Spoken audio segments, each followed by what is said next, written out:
Okay, magandang tanghali. Nandito ako sa sa Makmak Motor Shop dito sa Dasma. So ayan. I-videoan ko lang yung ginagawa ng mga kapatid dito. Full ano sila ngayon.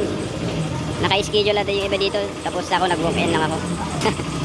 Tingnan natin yung sige po.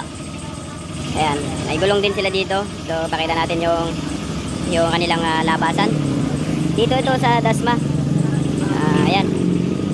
So nakapila din yung aking laruan dito. So ayan, kakain muna sila brother kasi yung gutom na, tanghali na.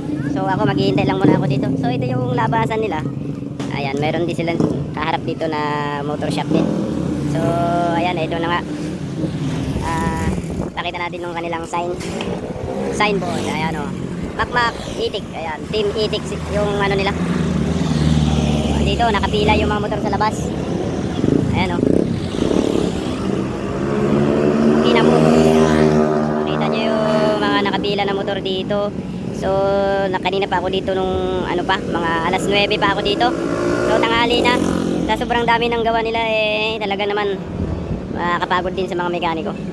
Ako mekaniko din ako pero mga sasakyan naman kaya ito, papagawa ko na kasi kukunin na ng kapatid din sa Biskaya. So yan, papagawa muna natin. Papabuksan natin yung clutch niya.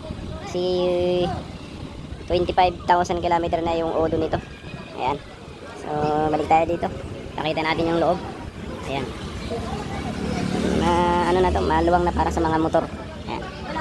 Ayan sila brother. Ito, sasakyan na to sa harap niya. Car aircon.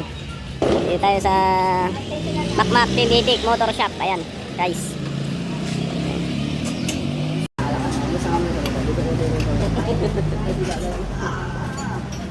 Dito sa Gilagi. Diyan, ginanong ko. Version 1.